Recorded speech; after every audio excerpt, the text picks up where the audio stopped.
Serious, when you're lying in bed at night, do you ever randomly remember some embarrassing stuff you said and beat yourself up over it? If so, what happened? I was really drunk once and I got a phone call. I thought the caller ID said Matt, which was the name of a good friend at the time, so I yelled, "What's up, you sexy motherfucker," into the phone. Turns out it wasn't Matt, it was Mark, who was my boss at the time, calling to ask if I could come in that evening to cover a shift. He was very old school, late 50s, no sense of humor. The awkward silence before he awkwardly pretended he hadn't heard it will haunt me forever. Trick or treating with my little brother as kids. This woman several houses down is standing on her porch looking directly at me and hollers, "Hey, do you want to trick or treat with us?" My brother is across the street, so I holler uncomfortably loud, "Hey, you wanna trick or treat with them?" I turn back to the woman and she goes, "Oh, actually I was talking to those people," and points behind me to different kids I died that day, and my corpse has walked the world for 17 years since. Was at the movies with my sister and some friends. We are sitting there waiting for the post-credits scene. An usher comes in and, looking directly at me, says, "You guys should just leave, it's not even worth it." I stare back at her and say, "We are gonna stay for the whole damn thing, thank you very much." Then I hear a voice behind me say, "I wanna see it."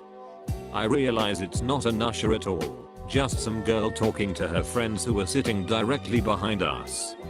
I could have crawled under the seat. I didn't have a car, so I was walking home from work one day. I knew a ton of people in the vicinity because my job was about a 5-minute drive from my apt.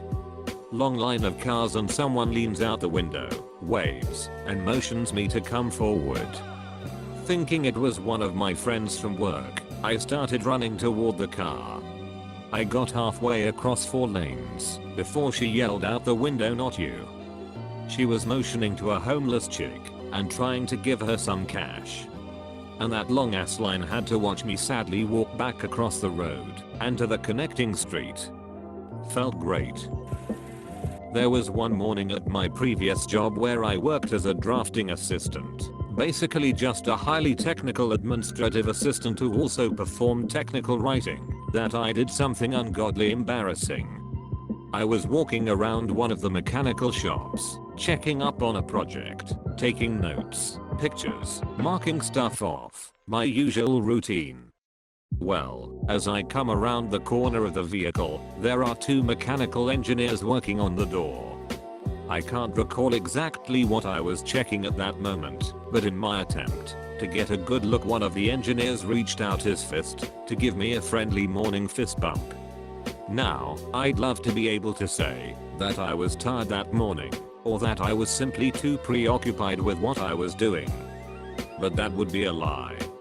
Here's what happened next. I lowered my clipboard and my pen and I stared at his fist for a good moment. I then turned to look up towards the man's face. I stared some more. And then I turned my attention back to his fist and continued to look.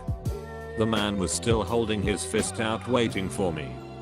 But at this point my lack of response got the attention of the other engineer he was working with. And so now he was looking at me. 2 engineers staring directly at me, one with his fist out, and me looking at the fist. Finally, though, I begin to outstretch my hand. However, instead of reaching out and returning the fist bump in kind, I extended my index finger. The 2 men's attention followed my hand. And, like a child touching a foreign substance, I pressed my finger to his fist. The man slowly returned his fist. He and his partner became transfixed on the part of his hand that my finger touched. The man held his hand up to see if I left a mark. His partner joined him in looking. There was no mark. They looked back towards me. I looked at them and then smiled. I then made my way back to my office. I was about halfway there before I realized the absolute absurdity of my actions. Once I got back, I didn't leave my office for the rest of the day. Who fed it? I just want to say that I have honestly enjoyed reading everyone's comments of laughter and hearing how much so many of you enjoyed this story. You've helped me turn this horrendously painful memory into one of pure joy and hilarity. So, thank you, and I hope you all have a wonderful new year. Extends index finger and reaches forward. I got blackout drunk and begged my friend to let me suck his dick in front of all my other friends. I still don't remember saying it, but the way they fuck with me 5 years later reassured me I said it. I've never had any thoughts/tendencies of being homosexual, so I'm still confused about it years later. I had a mate in high school whose dad had recently passed away from cancer. A group of us were hanging out at lunch break and somehow we got onto the topic of Finding Nemo. I don't know why, but I blurted out, imagine if Nemo's dad was dead.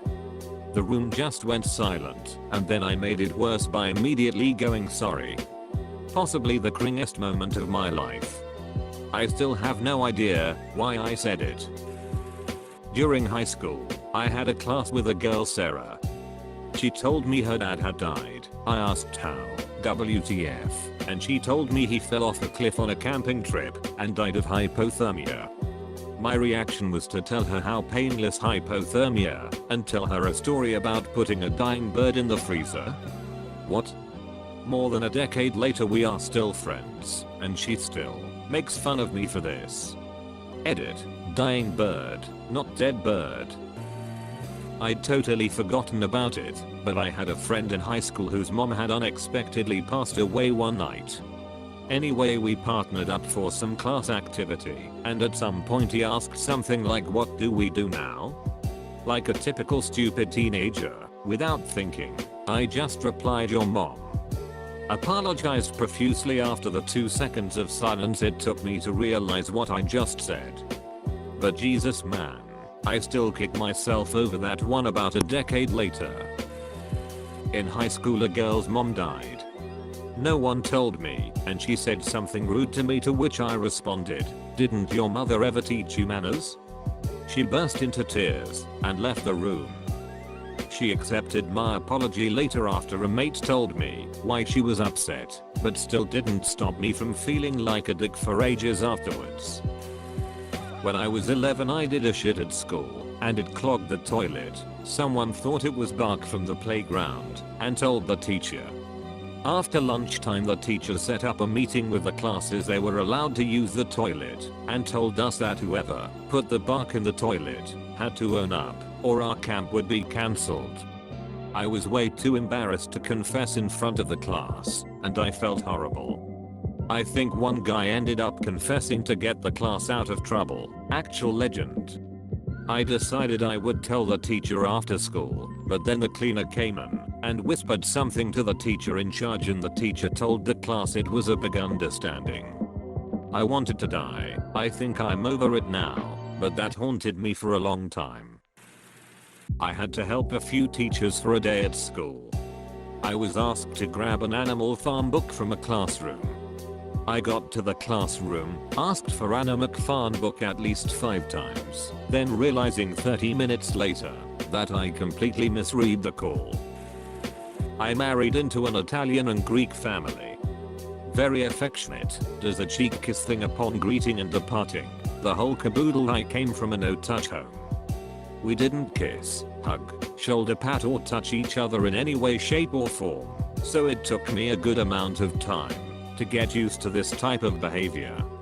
There was a point in the summer, when I was still new to the family, that my Phil went in to kiss my cheek, and I turned to kisses, and we accidentally brushed lips. We immediately drew back from each other, and he poked fun at me for not turning the right way, only for me to die a little inside. No one else was there to witness the destruction of my soul. But I will never forget that for as long as I live. Sharted on my friend's pillow when I was 6 pretending to be a hurricane. That still haunts me. Edit. I'm happy for the award, guys, thank you. To bring some clarity to the situation, let me tell you. Pretending to be hurricane isn't hard. Especially when you're 6. Sure, it's hard to get into character and fully embody the destructive force that is a hurricane, but in the end I think I nailed it. So let me start by saying that this is gonna sound ridiculous, but it's all true. Let's go back in time to when I was 6. I was staying over at friend's house for a sleepover, and everyone knows 6-year-olds are ridiculous.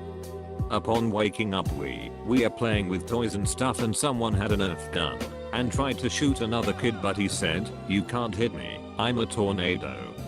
And that's it. He had no acting classes obviously, cause he didn't even try to portray it. Just said it like it was a fact and that we should take it to heart. But I knew he was a filthy fucking liar and not a tornado. So 6-year-old me looks at said kid and something of the lines, "The only thing worse than a tornado is a hurricane." I spread my arms like a soaring eagle and begin to spin towards him, fully taking in the destructive nature of a hurricane. Just really living it, ya know. Now I don't know if it was the spinning or if it was what I ate the night before, but my little hurricane tummy must have been ready for a poop I wasn't aware of. As I'm spinning, there is another friend who was the kid whose house we all slept at. He was still in his sleeping bag on the floor playing a Gamma Boy awesome handheld device, and I went to jump over him. Now the next part was just as unexpected for me as it was for the kids. When I landed, it forced a fart out, which graduated into a shot. A full-on graduation with honors. It magically made it out of my boxers and landed on his pillow right next to his face. Everyone said it was gross, and let me tell ya, nothing has ever stopped a hurricane in its tracks quite like that shot. I cried from embarrassment when I got home and stopped getting invited to sleepovers for a while. And that is the absolute true story of how I sharted on a pillow pretending to be a hurricane.